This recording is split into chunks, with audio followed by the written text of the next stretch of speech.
Chris Cox is a former Republican congressman and chairman of the House Homeland Security Committee. Beginning his career, Representative Cox served as a White House counsel to President Ronald Reagan. For 17 years, he represented the citizens of Orange County, California. During his tenure, he passed transformative bipartisan legislation that helped ensure the early internet ecosystem could thrive. Following his congressional career, he was appointed chairman of the Securities and Exchange Commission by President George W. Bush. On top of all of his many public service accomplishments, Chris is an incredibly successful game show contestant and, unfortunately, a lawyer. So you got the tax side of things worked out, and to turn to the Section 230 issue, it seems to me that what spurred the whole idea and the whole point of it was to say, look, these two platforms early on are already trying to differentiate themselves from each other to attract ostensibly different users for different reasons, and that's something that could go on, and there could be more and more alternatives. That seems to be the point of what Section 230 tries to get at, is saying, let us empower these platforms to differentiate themselves in different ways and have different content moderation policies so that different people will post content here and spend time here, and these communities will form in different ways. And it's not what the Nebraska legislator had in mind, which was sort of a one-size-fits-all government top-down approach to this, saying, you know, everything's off limits or everything's okay, but this is a more differentiated way of going forward with all of these new developments. A lot of them, I'm sure, we couldn't foresee at the time. Do you think that that's an accurate? Yes, I do. I think that's precisely what not only we had in mind, but the whole Congress had in mind, and what, if you think about it, has to be the best way forward, because we do have the First Amendment. And the First Amendment is going to allow people to say what they will. That includes the platforms themselves. And so we can't have a government system, even though some people, I think, would like it, that says, here's what you're going to do. The government's going to tell you what to say, or how to say it, or what you can or can't say, or what you can and can't moderate. The best way to deal with that in our society, where we have the First Amendment, is to allow each platform to have its own rules of engagement and to form an online community where people decide what the rules are. This goes beyond, by the way, political content moderation to all kinds of content moderation, and not just to get rid of what we sometimes call the awful but lawful content, you know, the pro-Nazi things, which the First Amendment protects, but not a lot of people want to see. People want to see right. that, don't want to see that. Hopefully nobody wants to see that in their right mind. Well, I take your point, because some of this is about, I mean, this is not just differentiation in the most controversial ways at the edges. This is just what you would expect to see in lots of different areas, right? What items stores carry, or if you think about all the cable channels that just do it yourself home repair or cooking or whatever, these are just ways that we sort ourselves by interest. Right. And it doesn't, when we talk a lot, because we talk about it in the political context of the controversial points, but I think yours is just to say, this is just a way to let different platforms, or whatever's coming next, differentiate themselves in a way that's responsive to consumers. Right, and at the center of this at all times is user-created content.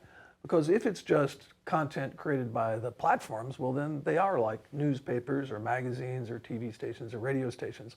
And in that case, they have every opportunity to know what the content's about, and they should be held responsible for it. If, on the other hand, we want them to post as much of the user-created content as can be, because there are no longer in cyberspace space limitations like there are pages in a newspaper, or like there are hours in a day for broadcast media. If what we want is more of that, then we have to tell them, do your best, but you know, you're not going to be held legally responsible for every piece of user-created content that you didn't know anything about. Well, you can imagine how different the internet would look to us now, 20-some years into this being the law of the land, if we were to go back to something like that, and a kind of Mother May I publishing.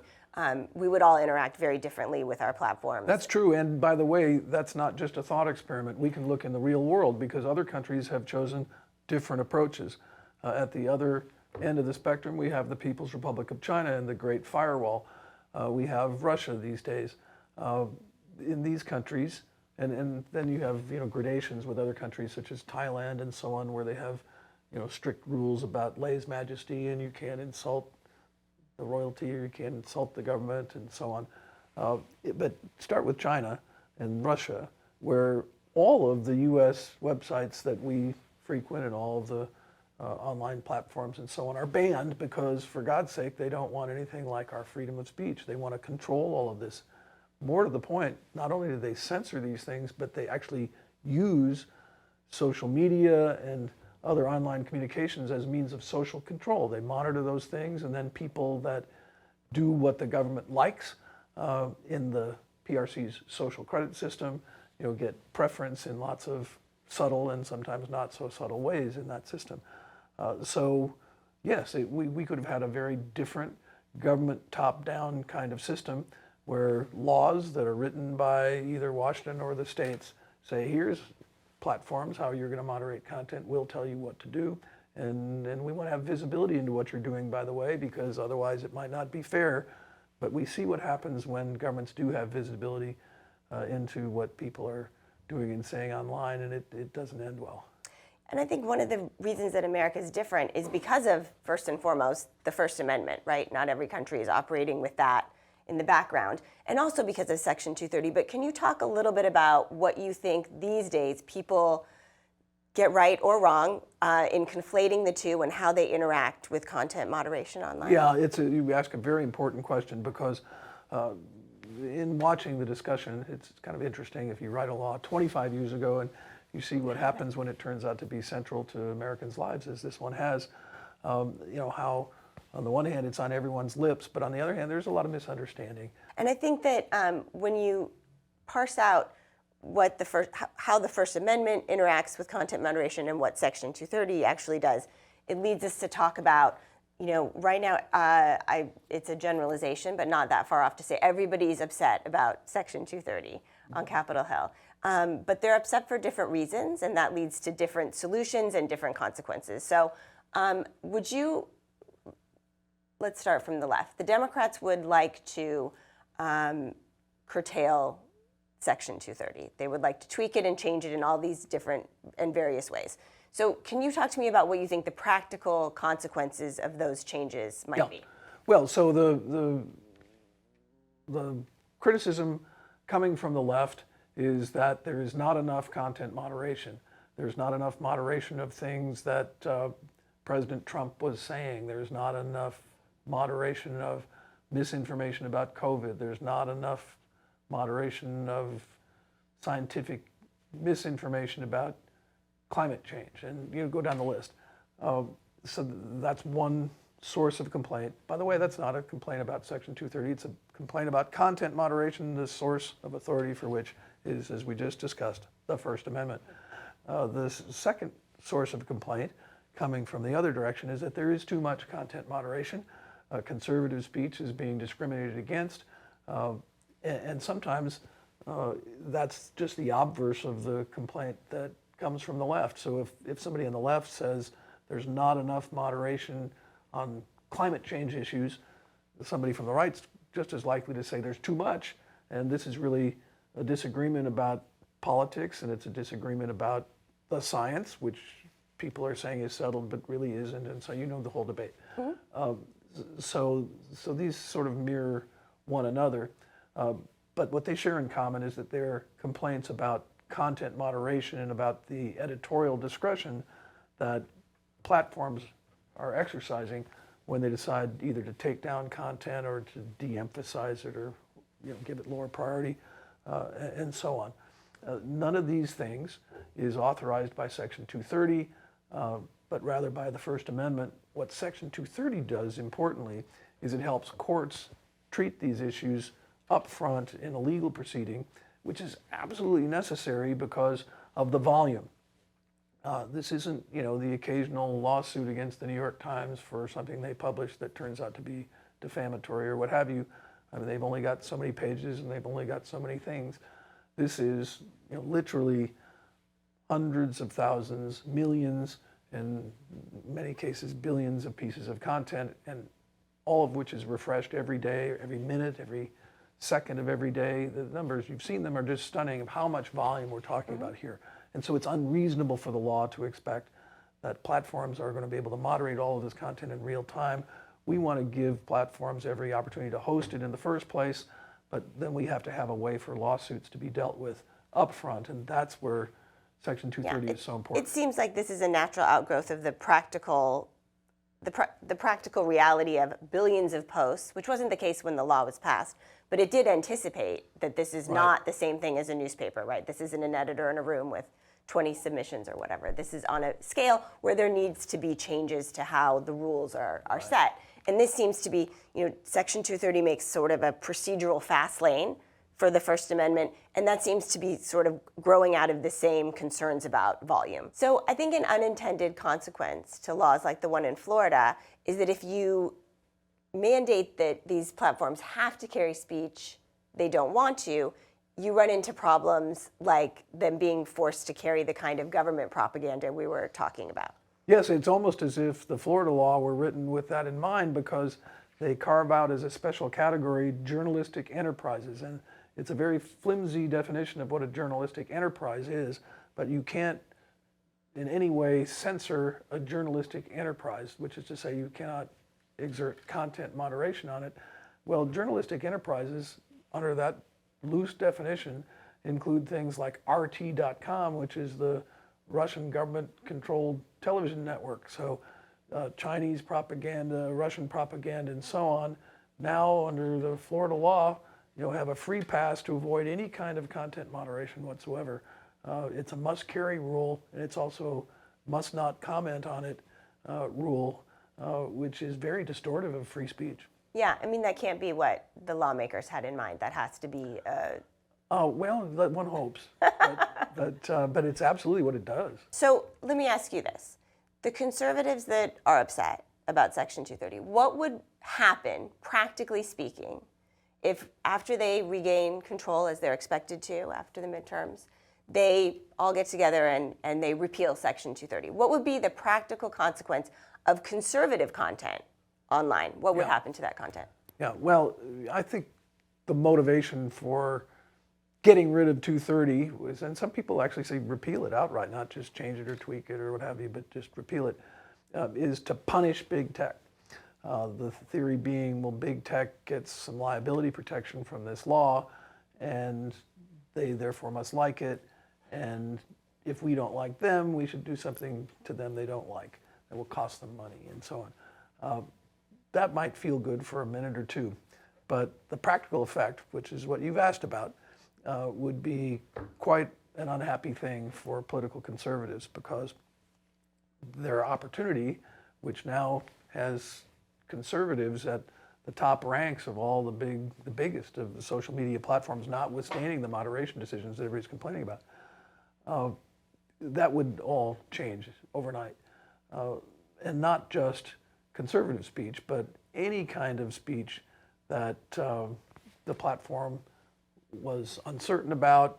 Platforms of a liberal or progressive political bent, which many of them are, it's from their perspective, they look at any discussion of climate change as something they have to really keep a close eye on. They don't want any misinformation, and sometimes they think that a different opinion might be misinformation, so that's where the argument starts.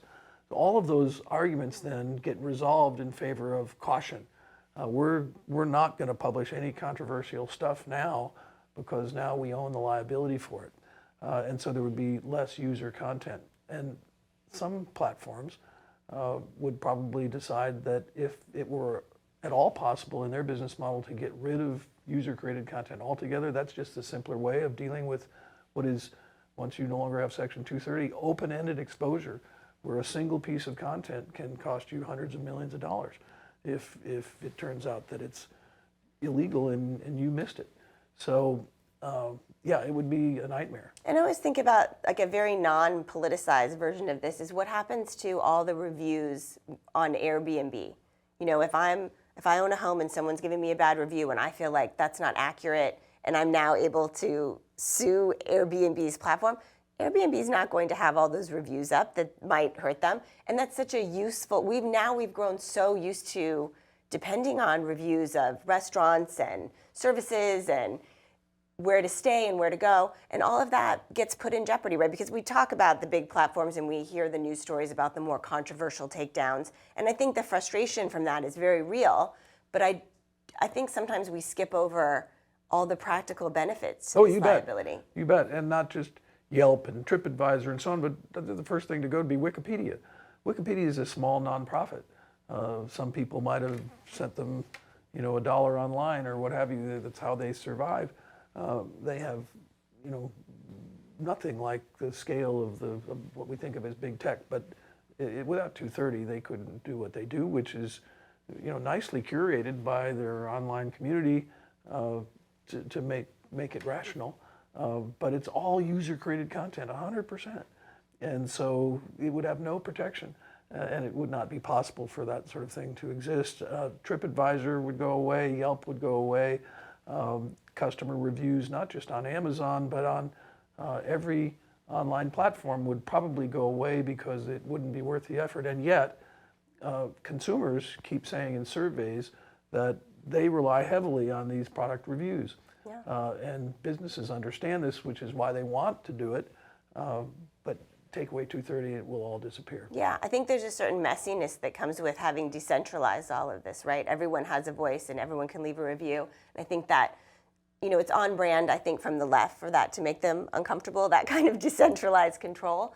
But from the right, I think that it does come down to the big stories that you hear about, the Hunter Biden laptop story not being shared and things like that.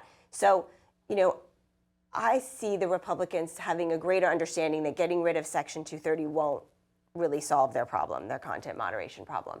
But there is this new idea that they are talking more and more about, and it's this idea of making social media platforms common carriers.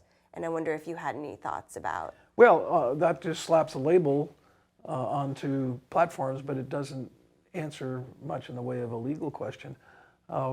Because after all, platforms are already treated like public accommodations in law is the big category, and common carriers one kind of public accommodation.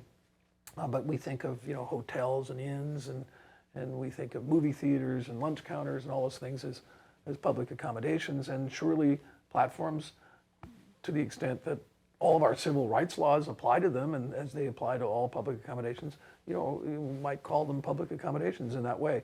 That doesn't mean the First Amendment, however, goes away. Some people just suppose, well, you're a public accommodation, or you are the town square, or what have you, so you have no First Amendment rights anymore. Yeah. But that's not how it works.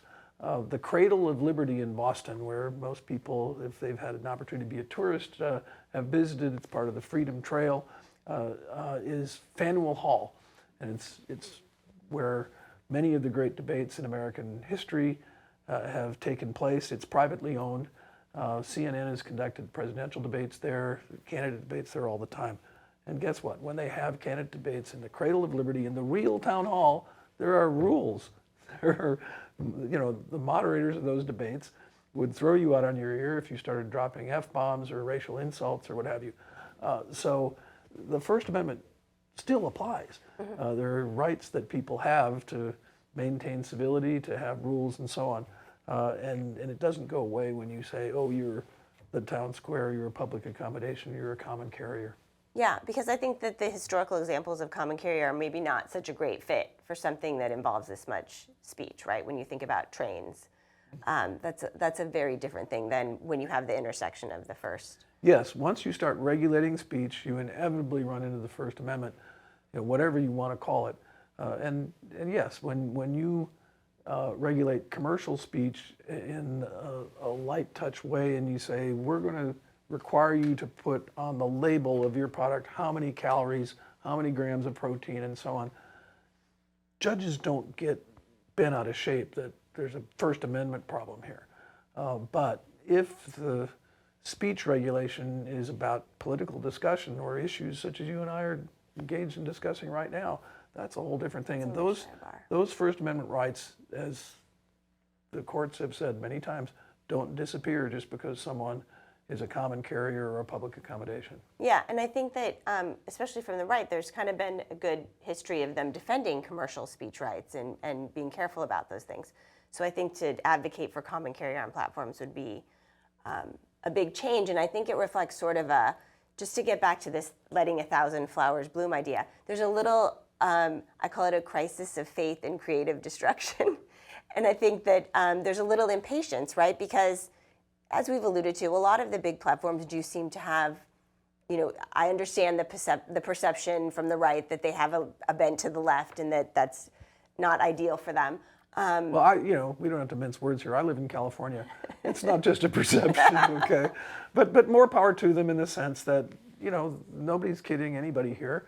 There are political differences of opinion.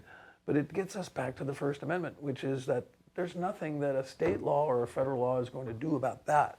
That's right. That this is probably a larger cultural shift we're seeing about these challenges, right? We see them not just on platforms, but I see them in entertainment and education. These are the same debates we're having.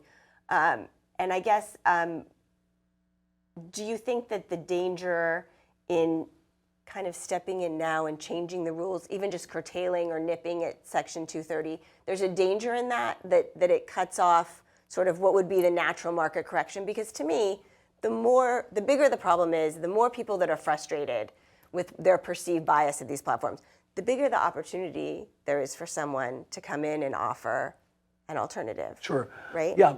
So you raised 2 points. One is, what about the market? And to what extent is that what we want to encourage through, choice, competition, and so on? But also, how can that be a change agent? And then the other issue is, what about the changes that people have in mind for Section 230, and does that bring us more market opportunities or fewer? So starting with the last point, most of the legislation that I have seen, and I've looked at a lot of it, I'd like to say all of it, but there are a lot of bills out there, and I hope I've seen them all. I've testified before the House and Senate multiple times at their request to get my views on this, since I was there at the creation. And my heart goes out to people in the House and the Senate right now that are wrestling with these issues, because they are very important and they're difficult issues.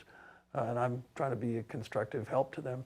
What I've noticed about the bills is that almost every one of them is incrementally more government. So unlike most conservative solutions, here we're saying we trust the government to be the arbiter of these decisions that right now are not being made to our satisfaction. But if the government is making the decisions, people in Congress above all should know this, people are making those decisions. And who are these people? Well, the way our government works, they're political people, elected officials and their appointees. And in our democracy, control in Washington changes from time to time. Sometimes Republicans are in control, sometimes Democrats are in control. When the Democrats are in control of the levers, when they control the FCC, the Justice Department, or wherever you want to place the responsibility for implementing these laws, or at the state level, your state AGs and so on. When Democrats are in charge, they're going to make decisions that Democrats like. When Republicans are in charge, they're going to make decisions Republicans like and Democrats will hate. That's why entering on that path to a solution is really the wrong direction. Yeah, because you don't want to give control to any one party that you wouldn't want the other party to have. It's not the right role for government to be the speech regulator. And this is where, this is why it was so important at the outset when 230 was written that it was bipartisan, because my counterpart in this lawmaking, Ron Wyden, is a very liberal guy.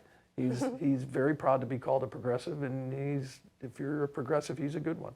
Okay, so the fact that Chris Cox and Ron Wyden could agree on this meant that we both saw the danger in having it become partisan and political. If politicians and government people are going to be making these decisions, that, to give as much credit as I possibly can in good faith, I'd say, okay, your intentions are good, but there's a road that's paved with good intentions and we know where it leads. So that's where that would take us. So a criticism that you hear sometimes is that there are countries operating with these same companies and they don't have a Section 230 or an equivalent, and that it seems to be working fine for them, so why do we need that here? What would your response to that be? Well, we can just sort of go through the continents of the world and make some, classifications of what kinds of regimes they have and how things are working. So start with Europe, which most people are roughly familiar with. I was just meeting yesterday, in fact, with visitors who are studying this very issue from the UK and one from Hungary. The UK people are very concerned about what's happening to freedom of speech in England and the proposed laws that they think might actually now pass there. Germany is among the EU members, way different than the United States in terms of what they think of as freedom of speech and the liability that's created for carrying things that the state disapproves of is substantial, and it's not, going well there certainly from a conservative perspective, but I'd say from an American free speech perspective at all. And then, you keep, moving east into Asia, and you think of a place like Thailand, where people are thrown in prison for expressing, views about the government that the government finds offensive. These lèse-majesté laws are hair trigger, and so the government surveils all sorts of things that people say and punishes them severely. Then you get to Russia and you get to China, which are the limiting cases of how horrible it can get when the state says you can do this and you can't do that, and when they ban so much content as they do. Having our free speech regime, which Section 230 supports because it is essentially legal permission to host user-created content without pre-screening all of it, places us in a very different and much better place. Yeah, and I think Section 230 has to be thought of as part of the legal and regulatory regime in the U.S. that's made for so many global leaders being born here, right? So many of the top 10 tech companies are American companies, and they aren't in Europe, and they're not. You just don't find them in the same number with those different regimes that you're talking about that don't have Section 230-like protections in place. So that makes sense. And one thing that has to contribute to why America might have a special need for Section 230 is the liability, like the loser pays approach that you see in the rest of the world, but not in the U.S. So do you think that means that America has an enhanced need for Section 230? Civil justice reform has long been a crying need in the United States because our lawsuits are long, expensive, and so on. Charles Dickens wrote Bleak House about the courthouse because people were dying before litigation got decided. People couldn't remember who the original parties were and so on. We have that in spades. We inherited a lot of our system from the English, but our improvement on it, if you can call it that, is that when you file a lawsuit wrongly, an abusive lawsuit in the United States, there's no penalty, which is just, there's in theory a penalty, but nobody ever pays it. And in particular, you can occasion somebody else's spending a lot of money defending themselves against your wrongful lawsuit, and when they win in the end, they can't recover their legal fees. In England, in Europe, in essentially the rest of the world, that's not the rule. And so abusive litigation is uniquely an American problem. And Section 230 is a way for the multiplicity of cases that are certain to arise when you have so much user-created content to be dealt with procedurally early, so that it's not 7 years, which is the average, if you make it past the early judgments on the pleadings and summary judgment and so on for cases to get resolved, but rather much earlier in the proceedings, because the question that the judge has to ask is a simple one. Who created this content? Were you part of it? Did you have your fingerprints on this? Did you develop it even in part? And if you did, you have no Section 230 defense. This litigation goes forward. But otherwise, if not, take your lawyers and go home. Yeah, go away. And that's really the addition that Section 230 makes that's very helpful, I'd say, particularly from a conservative standpoint, if you want to see more conservative speech online. The other thing about the market that I would say is that, you and I have been around for perhaps a little longer than some of the pups that are complaining that, these people are dominating the market and nothing is ever going to change and we have no choice and no alternative. Well, just wait, because we've seen already what happens. We remember CompuServe and Prodigy and MySpace and AOL and go down the list. And we remember IBM. People were going to break up IBM because it was going to control everything about computers. Well, nobody had to do that. The marketplace did that. Another interesting part about a lot of the reforms from the right,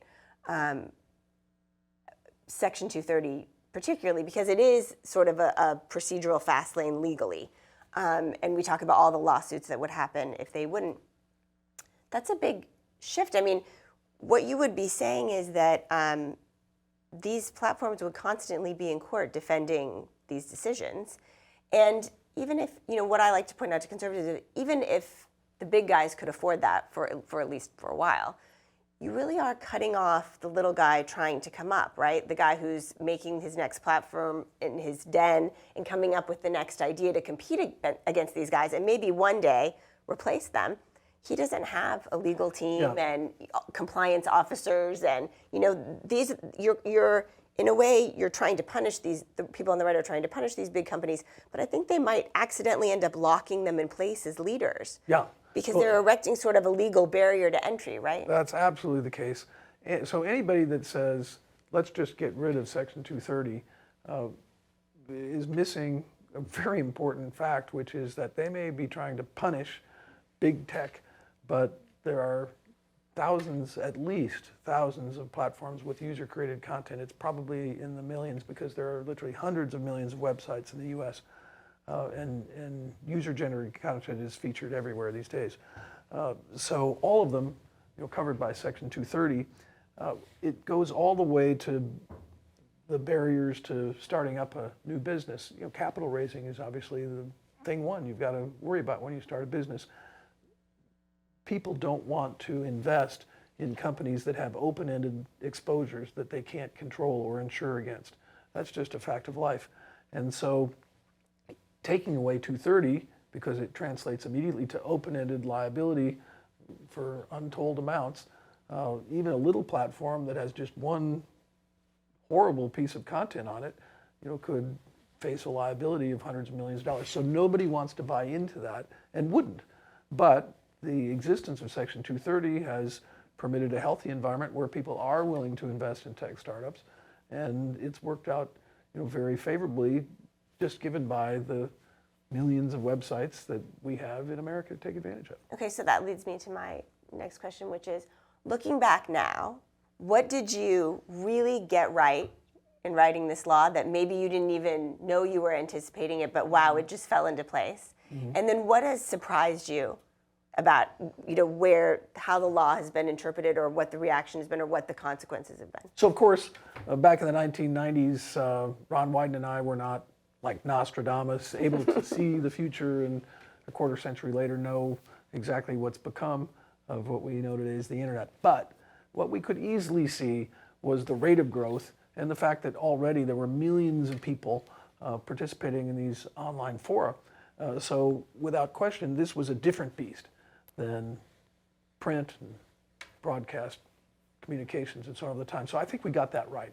We knew that without an adaptation, not adaptation I should say, without an adaptation of the existing legal principles to this new technology, which was fundamentally different in the fact that all the content creators were on the outside, and the platform didn't pre-screen all of this stuff. We needed a legal regime adapted to that, and we got that right, because today there are billions of pieces of content and not millions. In terms of what we couldn't have expected, well, you never know when you write a law, and I've had a chance over my years in Congress to write many laws, what the courts will eventually do with them. And over time, they embroider laws just the same way they do with the Constitution, and sometimes that's faithful to the original intent and sometimes not. The thing that has bothered me on a few occasions is when courts will say that a platform that has participated in creating content, where they've gone in and edited it, that they somehow are protected by Section 230, and that's absolutely not the case. Not because Chris Cox said that's not what I meant, but because, just read the statute, it doesn't say that.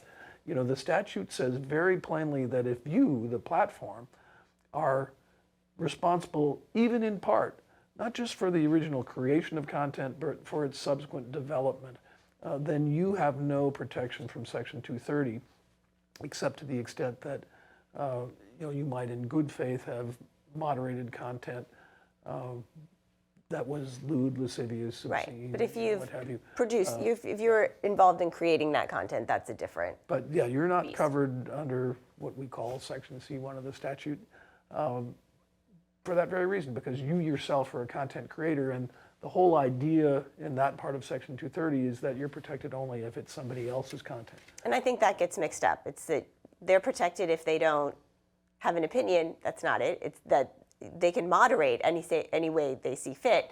It's that when they become a creator, then they're obviously held to the same liability that the user. Right. So is as Section well. 230 speaks only to whether you are liable for damages or in a court of law in some way for content, but it doesn't go to the question of whether you have the right to do anything you want on your platform, which is not 230, that's the First Amendment. Okay, so to wrap up, if you had some top line points to tell the conservatives, who again we assume will be in power, not too far in the future here, why they should be supportive of Section 230 remaining in place as is, what would be a couple things you would tell them? Well, thing one is you don't want to go back to the old days when conservative politicians had to beg and plead and hope and usually were disappointed when their letters to the editor and op-eds weren't published in the mainstream media, or when they couldn't get the TV time that they thought they deserved. You don't want that. You want the opportunity that the internet has offered for people to express themselves in just really game-changing ways. You want the opportunity to reach your constituents. And while I'm talking about conservatives, because that's what you asked about, I mean, this is across the board. That applies to everyone, yeah. This is the way democracy works, and it's a good thing. And at the same time, you don't want to blame 230 for what the First Amendment does. So if there's bias in the New York Times, if there's bias in the Washington Post, if there's bias on a big tech platform, that all is a creature of the First Amendment. It antedates Section 230. It'll be there if you take 230 away. Focus on what you're getting from 230, which is some reason for a platform that might not agree with your opinion to host it anyway, because it doesn't expose them to big damages that, if it cost them a lot of money, they'd say just go away. But right now, hosting online content is something that can be supported, purely by advertising revenue, and people don't have to pay money for. So that's why the audience is there, and it's why you have the opportunity to sign up for free to post your own content. It's a wonderful setup. It's not perfect. The last thing I would say is keep working the refs. Keep complaining about content moderation decisions that you think are wrong or that you know are wrong, because that really does have an effect. Take the Hunter Biden laptop situation, which people were inflamed about. The fact that that's on everybody's lips is not because just lately the New York Times got around to talking about it. It's because a long time ago people were all over social media saying, look at what got taken down and so on. People were alerted to the fact, not as early as we would have liked and not as completely as we would have liked in the election cycle, but still notice that social media was by and large the way that story got out there, and it was enormously helpful.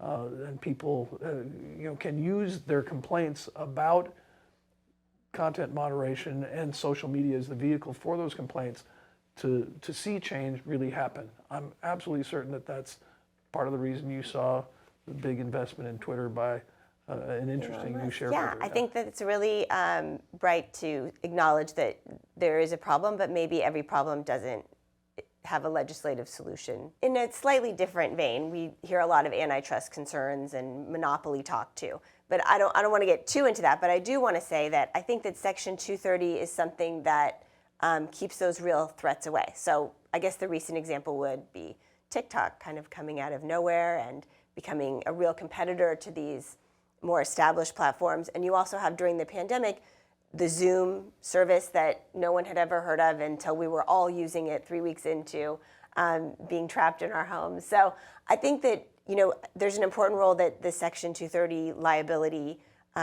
protections plays in in keeping the road open for people to challenge these big platforms and not get bogged down in legal stuff. And I wondered if you could talk a little bit about that. Sure. When you're starting up an internet business of any kind, you have to raise capital. And raising capital from people requires that they see some hope of getting a return on their investment.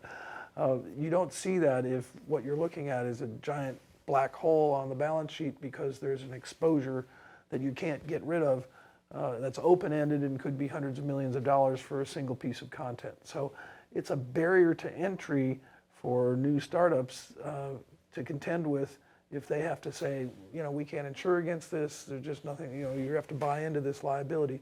Section 230 solves that problem, and that's been very helpful to create an environment in which people are willing to invest in new startups. The second thing I'd say is that if you have rules for new startups that limit their ability to form an online community as they see fit, let's say you want conservative speech and you don't want progressive trolls, good luck with most of the quote reforms to Section 230 that are going to take away your ability to do that kind of content moderation based on viewpoint, because you're going to have to carry all sorts of content that you disagree with, and then your community can't form because they can't tell the difference between what they're reading and Mother Jones. Yeah, it is a way that allows these startups to differentiate themselves and bring something new, and I think that then a way that's so pro-competitive, which you don't hear Section 230 talked about like that, but I think that it really is an important role it plays. We talk about the legal role of protecting against all these lawsuits, but the economic role is so important too. So the role that Section 230 plays in allowing these startups, we're kind of already seeing it, right? I mean, to varying degrees of success, but we're seeing it bubble up with Getter, Truth Social, Parler, Rumble. All of these things also enjoy the same Section 230 benefits that the big guys do. I mean, I think that's an important point to make. Yes, go back to the idea behind Section 230 that Ron Wyden and I had, which is that you'd have a true diversity of political discourse, and that would be achieved by a multiplicity of models for online communities where communities could form. And so, on the left, we have LGBTQ people that were marginalized for a long time that couldn't form communities and so on. On the right, you've got people that are now able to form the very platforms that you just mentioned without any kind of interference. And they can moderate content in such fashion that they can keep focused on what their community wants to talk about, and in ways without being trolled or harassed or that sort of thing. Most importantly, because startups and small communities or marginalized communities or what have you are almost definitionally small. They're not big tech. The financial burden to them of facing unlimited liability for a single piece of content is exponentially worse. So without Section 230, almost certainly they'd never be able to raise the capital even to get past first base. Thank you so much, Congressman. It's a very interesting discussion. It'll go on. Yes, it certainly will. Thank you so much. It was a pleasure. Okay, you bet.